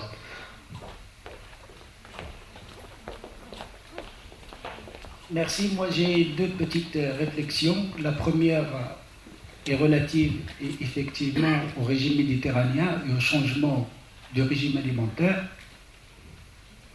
Et la deuxième est relative, disons, au système de production agricole d'une façon générale. Alors, en ce qui concerne le premier point, je pense qu'il faudrait mettre en exergue les facteurs qui font que notre régime alimentaire a changé, notamment le phénomène de l'urbanisation. Très très important, le phénomène de l'urbanisation. Également, le travail des femmes à l'extérieur, etc. Et aussi une distinction entre l'alimentation des adultes et l'alimentation des enfants, en fonction du temps. Tout le monde sait que l'alimentation des adultes, les plats préparés par nos mères, par nos femmes, n'ont aucune comparaison avec les plats que consomment un peu les enfants à l'extérieur. Je crois qu'il faudrait un tout petit peu souligner ce... Et là, la place de l'éducation nutritionnelle, surtout pour les femmes. Effectivement, le professeur Blassen a dit que notre régime alimentaire n'a pas beaucoup changé, mais en fait, il y a... Il a changé. En fait, il a légèrement changé. Et notre régime... Il a beaucoup changé. Et notre régime alimentaire méditerranéen, qu'on respecte beaucoup, basé sur tout ce qui est riche un tout petit peu en fruits, légumes, les huiles non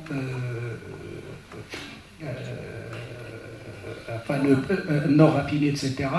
Donc tous ces problèmes, il faudra un tout petit peu les souligner. Alors maintenant, en ce qui concerne l'aspect de production et environnemental, je crois qu'il va falloir faire beaucoup d'efforts, sachant que l'agriculture actuellement, même si vous avez dit que la production agricole d'une façon globale a beaucoup évolué, mais actuellement, avec tous les phénomènes qu'on est en train de voir, d'accord, changement climatique, environnement, etc., vous savez que notre potentiel hydrique au Maroc, dans les années à venir, sera réduit de 30%. Alors, quelle agriculture alternative on veut et quelle production alimentaire et agricole on voudrait? Merci. Merci, M. Satara. On a pris donc 4 interventions. On va aller dans ce sens. Madame Belhassan. Oui, je vais commencer par ce qu'a dit Madame Msel. Les objectifs n'ont pas été déjà ils n'ont pas été évalués. C'est ça le problème, c'est qu'on n'évalue pas. Ça c'est un problème qu'on voit dans presque toutes les stratégies, tout ce qui est dicté à l'échelle internationale en général. Donc il y a des choses. Le problème d'ailleurs parmi les critiques, c'était l'évaluation des objectifs. Est-ce qu'on va attendre? Ils se sont donné 2 ans pour voir le progrès, mais comme a dit Madame Mouzoni tout à l'heure, chaque objectif est en lui-même, parce qu'il y a plusieurs objectifs, plusieurs cibles dans chaque objectif. C'est ça la différence on peut dire qu'il y a une certaine cohérence, mais ça reste toujours. Il faudrait attendre justement. Peut-être qu'on se réveillera, on va dire que il y a quelque chose. Là, la politique internationale en général, il y a toujours des choses à dire là-dessus. Mais il n'y a pas eu d'évaluation et justement, il faudrait qu'il y ait une évaluation si on veut conclure sur ces objectifs. Pour ce qui a été dit par Monsieur Lagloni, c'est vrai, c'est ce problème. On est dans un monde globalisé. On ne peut pas aller contre la globalisation. L'industrie existe, qu'on le veuille ou pas. Elle pose aussi un lobby, elle engage pas mal de gens. C'est ça les contraintes pour les gouvernements. Et pour la nutrition, il faut donc essayer d'accompagner. Donc l'industrie, justement, cet accompagnement doit se faire par l'éducation, par la recherche. L'industrie, on doit collaborer avec l'industrie justement pour avoir des aliments qui sont donc bons pour la nutrition. Moi je vois, c'est le seul moyen pour, et bien sûr, montrer la recherche qui va montrer où est-ce qu'il y a des problèmes. Il faudrait donc, il faut que la voix du chercheur et bien sûr par des recherches prouvées, montrer justement là où il faudrait agir pour corriger. Donc le monde globalisé, on est dedans. Par contre, on peut, justement si on parle de l'industrie, il y a des plats qu'on peut, donc ils peuvent être processed dans le procédé industriel. Donc on peut faire des préparations industrialisées de plats qui contiennent justement les composantes qu'il faut pour un régime. Mais comme j'ai dit, il faudrait un accompagnement. Pour la question la deuxième question, qui c'est qui a parlé? Je vais commencer par le dernier, je me rappelle, de M. Satara. M. Satara, le régime, c'est vrai, il y a un changement. Mais ça dépend où on est. Ça dépend des catégories d'âge, comme vous avez dit. C'est vrai qu'aujourd'hui, si les mamans ne font pas une cuisine comme ce qu'on faisait, c'est normal que les enfants ils vont hériter ce qu'ils voient devant eux. Ça, c'est normal. Quand les parents fument, il y a des enfants qui vont fumer, peut-être en imitant. C'est la même chose. Il faut transmettre le savoir de la diète méditerranéenne aux enfants. Le savoir, c'est beaucoup de choses. C'est les techniques culinaires, donc il faudrait les initier, il faut les faire participer. Je crois qu'il y a beaucoup d'expériences dans les autres pays méditerranéens où on implique les enfants justement dans la cuisine pour leur donner ce goût de cuisiner, parce que cuisiner, ça fait partie aussi j'ai parlé tout à l'heure d'un modèle. Ce n'est pas un régime, ce n'est pas seulement de l'alimentation. C'est une culture, c'est un mode et c'est un style. Donc il faudrait, donc ce style, okay. C'est ça ce qu'il faudrait donc maintenir. Merci Madame Belhassan. On va donner la parole à Barkat également, rapidement pour un commentaire s'il vous plaît. D'accord, donc par rapport à la question de M. Adouli, je tiens juste à ajouter un petit complément par rapport à la réponse qu'a donnée Madame. Donc, les expériences, elles sont là, elles démontrent qu'on peut garder nos acquis technologiques tout en préservant la santé et l'environnement et l'aspect économique. C'est pour cela qu'on parle de durable. Le durable, c'est un concept qui inclut les trois composantes. Il inclut l'économique, l'environnemental et le social. Donc, la santé du consommateur elle est prise en considération et l'aspect environnemental qui est en général très négligé, eh bien, on commence à l'intégrer dans ce contexte et le contexte économique, il est toujours là. Donc, c'est tout à fait faisable et d'expérience l'ont démontré. Par rapport à la question de M. Satara, il a parlé de système de production agricole et quelle agriculture adopter. C'était ça la question, n'est-ce pas? Donc, toujours dans le cadre de l'alimentation durable, la meilleure agriculture, c'est l'agriculture qui n'est pas invasive. Exactement. C'est la culture qui n'appauvrit pas le sol. C'est la culture qui prend en considération la composante environnement. C'est-à-dire qui prend en considération la composante irrigation goutte à goutte, par exemple, j'aimerais dire, qui prend en considération l'utilisation de semences naturelles qui n'est pas modifiée génétiquement, etc., etc. Et ça aussi, ça a été démontré, c'est tout à fait possible, tout en prenant en considération l'aspect environnemental, on peut satisfaire la demande et atteindre l'objectif économique qui est le but principal du producteur. Parfait. Merci. Merci. Rapidement, s'il vous plaît, un commentaire sur la deuxième question. Je répondrai à monsieur, mais je ne suis pas la seule représentante du ministère de la Santé. Il y a une autre. Moi, je suis la responsable du service des maladies métaboliques et endocriniennes. Je répondrai sur une partie de votre questionnement. Je laisserai à ma collègue qui est responsable et le point focal au niveau de du ministère après la pause café. De la nutrition. Par rapport aux maladies chroniques, nous sommes en train d'élaborer un plan multisectoriel qui regroupe 18 partenaires, départements ministériels, industrie agroalimentaire, société savante, universitaire, société civile, et nous sommes en train de travailler sur 3 plans d'action.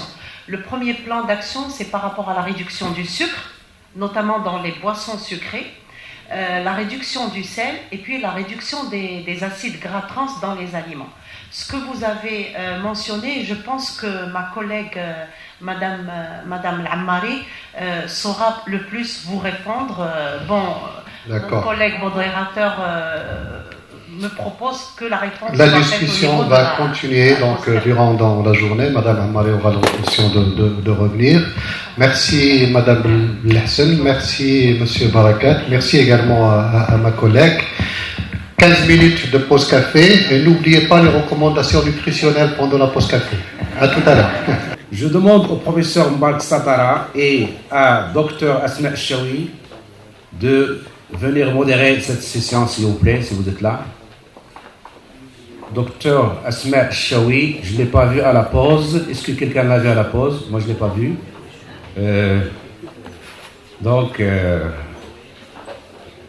Demandez Laila. Non.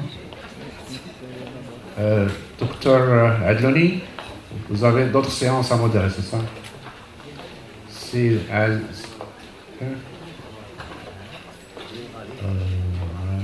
Tani. Allez-y. Oui, pour modérer.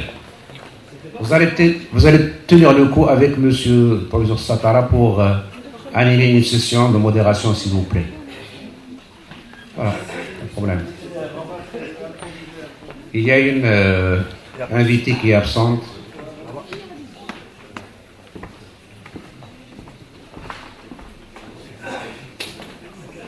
C'est un ordre, oui.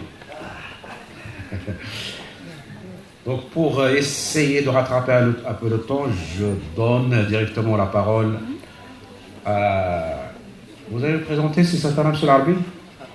Vous allez le présenter? Vous allez présenter? Je peux le présenter? D'accord. Donc, Dr Al-Arbi Arjimati est actuellement professeur à l'e-speech. Je ne saurais pas vraiment décliner tous les termes, le sigle, l'e-speech. Et il est aussi... il travaille aussi au ministère de la Santé, dans la cellule de nutrition, point focal nutrition, à la direction d'épidémiologie. Donc c'est un membre très très actif dans toutes les stratégies qui sont été effectuées par le ministère de la Santé, et particulièrement les dernières, à savoir l'enrichissement des aliments, que ce soit la farine en fer, ou bien l'huile et le lait en vitamine A. Et vous avez la parole, c'est l'armée. Merci Abou Saleh, mesdames et messieurs. Donc, j'ai le plaisir de vous donner quelques informations sur le profil alimentaire au Maroc. Donc, Monsieur le Président, je pense que j'ai 15 minutes pour le faire. Donc, juste peut-être la méthode que j'ai suivie pour vous parler de ce profil alimentaire au Maroc. Donc, j'ai essayé de faire de deux manières. Vous allez comprendre pourquoi. Donc, la première, c'est basé sur les enquêtes nationales de consommation et dépenses de ménage. Et la deuxième, c'est les bilans de disponibilité alimentaire. Donc, juste rappel, et vous allez comprendre pourquoi ces deux manières de faire. Donc, la première, parce qu'au Maroc, jusqu'à maintenant, il y a 4 enquêtes qui ont été réalisées, donc depuis 1960 jusqu'à 2001. Et donc, c'est des données relativement anciennes, mais qui donnent quand même des informations. Et vous savez comme moi, de toute manière, ces profils nutritionnels ne changent pas du jour au lendemain. Donc, et ça change, ça demande beaucoup de temps c'est des habitudes alimentaires, c'est beaucoup de facteurs qui interviennent. Et ces facteurs-là, pour qu'ils changent, ça nécessite énormément de temps. La deuxième manière de faire, qui est aussi indicatif et qui complète la première, donc c'est les bilans de disponibilité alimentaire, comme vous le savez. Donc, il y a des sites où on trouve beaucoup d'informations à ce sujet. Et là, c'est pratiquement, il y a un demi-siècle d'informations, depuis 1961 jusqu'à 2011, qui existe si vous en avez besoin. C'est le site de la FAO. Et donc, pour cette deuxième méthode, moi, je me suis intéressé uniquement à la période, j'ai dit complémentaire des enquêtes, et je me suis intéressé aux 5 dernières années, c'est 2007-2011. Et juste, je rappelle que ces bilans, de toute manière, chacune de deux méthodes, que ce soit la première basée sur les enquêtes ou la deuxième basée sur les bilans de disponibilité, chaque manière de faire a ses avantages et ses inconvénients. Juste peut-être, je dirais comme exemple, comme inconvénient, par exemple pour les méthodes basées sur les disponibilités alimentaires. Généralement, cette méthode surestime un petit peu la consommation, parce qu'on ne tient pas compte d'un certain nombre de facteurs, disons, pour corriger, pour ajuster. Aussi, les enquêtes, là, elles ont tendance un petit peu à sous-estimer. Donc, la réalité est quelque part entre les deux manières de faire. Donc, tout de suite, en se basant sur ces enquêtes de consommation dépenses des ménages, je donnerai quelques informations sur ce profil alimentaire, concernant les groupes alimentaires. Et là, certainement, vous connaissez ces informations. Je dirais juste concernant les céréales, par exemple, que la consommation diminue depuis 1960 jusqu'à aujourd'hui. Ça continue à diminuer au niveau du milieu urbain et rural. Je dirais juste peut-être que pour plus de précision, regardez ici que la farine, donc si on ventile donc, par catégorie ce groupe, donc vous voyez que la farine, par exemple, consommée par personne constitue 325 grammes par personne par jour. Et là, ce tableau que vous avez devant vous, il est converti en équivalent grain. Donc il faut faire attention à ça. Donc c'est pas, est-ce que quand on donne une valeur, est-ce que c'est en équivalent grain ou c'est en farine? Donc ça, il y a une différence énorme. Et je fais allusion surtout lorsqu'on s'intéresse à des calculs pour la fortification en fer ou en d'autres éléments, aux minéraux, aux vitamines. Donc il faut faire attention à ça et c'est très très important. Et encore, même dans la farine, il faut aller plus loin et dire qu'est-ce qui est industriel, qu'est-ce qui n'est pas industriel, etc. Donc ça, toutes ces informations sont très importantes pour ça. Concernant les légumes, là vous voyez que c'est toujours le même problème. Pour un pays agricole, on consomme encore très peu de légumes. Là, vous voyez que, par exemple, pour les légumes frais, ici, on est à 116 kilos par personne par an. Ce qui, en moyenne, ça donnerait à peu près dans les 350 grammes par personne par jour. Si on ajoute ça aux fruits, ça nous fait à peu près dans les 400. J'ai fait le cumul entre les deux. Donc, est-ce que c'est bon, c'est pas bon? C'est presque bon, mais c'est pas suffisant. Donc, je dirais, selon la recommandation de l'OMS, normalement, ce qui est recommandé, c'est autour de 500 grammes. C'est à peu près les 5 fruits et légumes par jour. Et en moyenne, c'est le poids de 100 grammes par unité. Donc, ça rejoint un petit peu. Mais, donc, il y a quand même un petit problème concernant cette situation. Peut-être l'explication à ça, c'est peut-être le prix, c'est peut-être la logistique, la distribution, c'est pas mal de facteurs peuvent expliquer le pourquoi de cette situation au Maroc. Mais c'est pas mauvais, donc on est presque bon. Concernant les viandes, là aussi, donc la consommation reste en dessous de ce qui est recommandé. Donc là, vous voyez que, heureusement, je dirais qu'il y a le poulet. Donc là, vous voyez par exemple ici que la consommation, c'est pratiquement de 50-50 en viande rouge, viande blanche. Et donc là, l'explication est simple. Donc c'est le prix et c'est la disponibilité. Le poisson, là, il y a une amélioration, c'est sûr. Mais ça reste aussi inférieur par rapport à nos ressources, par rapport à nos disponibilités. Donc, vous voyez que, par exemple, la moyenne, c'est de 9 kilos par personne par an. Donc, c'est peu comparé à d'autres pays qui ont les mêmes ressources. Mais en tout cas, tout à l'heure, je vais vous présenter le profil d'une manière globale. Vous allez comprendre que c'est très, très important, cette information, dans le profil alimentaire. Le lait, là aussi, ce que j'ai dit pour les céréales, il faut aussi le dire pour le lait. Donc, il faut faire attention aux données qu'on présente aussi.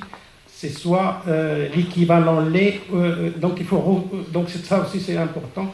Et là, vous voyez que vous avez ici les facteurs de conversion qui sont utilisés dans les différentes enquêtes qui ont eu lieu au Maroc. Et là, le résultat principal à tirer de ce slide, c'est que la consommation reste faible par rapport à ce qui est recommandé. Il suffit juste de voir un peu les besoins en calcium généralement et on fait la corrélation entre ce qui est recommandé et ici ce qui est consommé. Les œufs, il y a une amélioration, mais juste j'attire l'attention ici, regardez, juste une information très importante. Au milieu, j'analyse ça par rapport au niveau socio-économique. Vous voyez que, par exemple, pour les familles les plus pauvres, c'est 20 unités par an. Ici. Mais pour les familles les plus aisées, regardez l'écart. On est à 140 unités par an. Par personne, bien sûr. Donc, il y a un écart énorme. Et je vais revenir à ça pour l'expliquer, alors que je prends par exemple d'autres pays comme la France, la consommation est de 216 unités par an par personne. Pour les corps gras, je dirais que on est bon, je pense. Juste pour l'huile, j'ai détaillé un peu l'huile. Donc si la consommation nationale est de 55 grammes par personne par jour, Pour le lait, l'huile seule, donc l'huile d'olive et l'huile de table, on est à 47 grammes par personne par jour. Donc là aussi, il y a une amélioration, il y a une augmentation, mais s'il y a une recommandation à faire, ça doit rester là, ça ne doit pas progresser plus que ça, sinon on va tomber dans de gros problèmes que connaissent les pays occidentaux et les pays développés. Je fais allusion aux maladies qui sont en relation avec ça. Les sucres et produits sucrés, donc surtout là, on s'intéresse au sucre et au miel.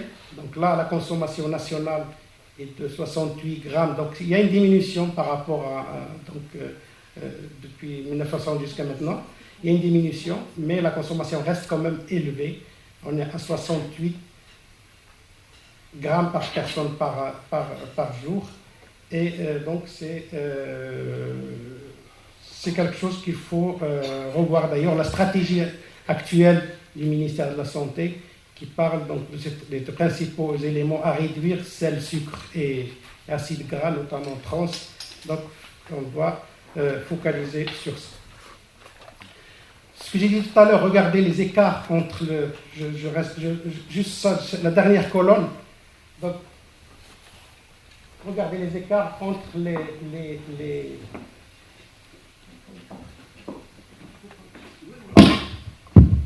donc si on regarde la dernière colonne et regardez entre les classes, donc c'est la classe des ménages les plus pauvres et la classe des ménages les plus riches. Et que si vous regardez le ratio, il est de 20 à peu près pour les produits laitiers, donc c'est énorme. Et il est autour de 10 pour les œufs, les viandes blanches et les viandes rouges. Donc vous voyez que le niveau socio-économique aussi, c'est un facteur très important à retenir dans ce profil alimentaire. Donc là, j'en ai parlé concernant les variations selon le niveau socio-économique, selon le milieu de résidence, etc. La ration énergétique, là aussi, donc vous voyez qu'il y a, selon ces enquêtes, a connu une augmentation. Je dirais que cette augmentation est estimée à 22% entre 1960 et 2001. Donc il y a une augmentation, donc actuellement nous sommes à peu près à 3200 kilocalories par personne par jour, ce qui est beaucoup. Pour des personnes qui n'ont pas une activité, je dirais, physique intense. Hein.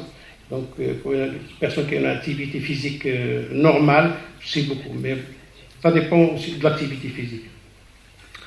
Maintenant, si je reviens à la partie qui manque, je dirais, donc, là, les enquêtes sont arrêtées à 2001. Qu'est-ce qui s'est passé après 2001? Donc, je me suis basé sur les bilans de disponibilité alimentaire. Et là, on a la caractéristique du profil alimentaire marocain. Vous voyez ici la contribution des produits végétaux et des produits animaux dans ce que nous consommons. Donc, les produits animaux, c'est toujours moins de 10%. Donc sa contribution totale dans ce que nous consommons. Qu'en est-il de la structure de cette ration énergétique concernant les glucides, lipides et protéines? Donc on retrouve, vous voyez, je vous laisse juste, par exemple en 2011, on est à 11% pour les protéines, 17% pour les lipides et 70% pour les glucides. Donc vous voyez un peu l'écart qu'il y a entre ce qui est recommandé et ce que nous consommons. Par rapport aux produits végétaux et animaux, je l'ai dit, et par rapport à tout ce qui est lipides, regardez ici les lipides, pourquoi je le fais exprès ça? Parce que c'est en relation avec cette recommandation des acides gras trans et tout ça. Donc vous voyez que donc les lipides d'origine animale et végétale, vous avez ici donc la répartition de ce qui est végétal. Nous sommes à peu près, je dirais, à 3/4 de ce que nous consommons est d'origine végétale, 1/4 d'origine animale. Je passe rapidement. Maintenant, concernant les autres produits, durant cette dernière décennie, donc 2007-2000 jusqu'à maintenant. Donc, vous voyez ici l'évolution, comme je dis, donc, pendant le demi-siècle des viandes, des poissons. Donc, les viandes sont multipliées par 11, les poissons par 2. Les légumes, donc, aussi sont multipliés par, disons, 4, les fruits par 3, le lait par 2 à peu près. Concernant les autres produits, donc les céréales, il y a, je dirais, une stabilité. Donc, ça n'a pas beaucoup. Maintenant, nous assistons par contre à une petite diminution. Par contre, pour les autres, le sucre, donc là, je dirais aussi que ça a été multiplié par 1,4, mais ce n'est pas énorme, alors que les huiles, c'est... Qui était intitulé Ensemble pour la réduction du sel dans les aliments transformés. Et donc cette rencontre, elle avait pour objectif de discuter le résultat du suivi-évaluation. Alors voilà les résultats du suivi-évaluation. Les degrés de connaissance de l'initiative de réduction du sel au Maroc en 2016. Alors dans cette... regardez, après 6 mois, on s'est rendu compte que 73,5% des boulangers n'étaient pas au courant de cette stratégie et 24,8% des boulangers, ils étaient, et ça c'est un résultat qui est très important pour nous, ils étaient au courant. Donc 24,8%. Et regardez, dans ces 28, plus que 60% des boulangers qui ont adhéré, ils ont diminué de 30% la quantité de sel et donc ils vendent le pain à 10 grammes. Ce qui était prévu sur 5 ans, ils sont passés tout de suite à 10 grammes, ils ont dit nous, on sait faire du pain sans sel. Donc pour moi que je diminue 2 ou je diminue 5, c'est la même chose, du moment où je continue. Mais ils savent comment il faut faire. Alors, ça a donné un coup de... Je remercie ici 2M parce qu'ils nous ont invités le même jour pour venir faire du Sarahanat, non, en direct, je ne sais pas comment on appelle ça. Et il y avait beaucoup de journaux, et puis effectivement, cette émission qui a duré 1h30, ça nous a permis de gagner 10 ans. C'est ce que j'ai dit à M. Jamin, il nous a fait gagner 10 ans parce que maintenant tout le monde parle du sel. Nous sommes en train de travailler un peu partout et les jeunes et les moins jeunes pour sensibiliser. Ici, c'est ce que je vous ai dit, regardez, alors le MASH, et puis là c'est marqué, ça c'est un papier officiel du WASH pour la création du MASH, et ils nous ont classés parmi les... on est en 4e position dans le monde, ils le savent, ils disent que ce que vous êtes en train de faire. D'ailleurs, de toute façon, l'émission télé, personne n'a pu faire ça comme nous. Alors, voilà la carte en 2005, la carte avant mai, et puis la carte, regardez, le Maroc, elle est rentré dedans. Donc, nous sommes vraiment dans le fil du sujet. Alors, faites attention, et je vous remercie. Merci, professeur Tardouiche, pour cette présentation, je ne dirais pas bien salée, mais en tous les cas, on a compris que le sel, ce n'est pas une histoire si simple que ça. Donc, on se réserve les questions après la 3e conférence de cette session, que je demande à mon collègue de présenter, Abdeltef Bour.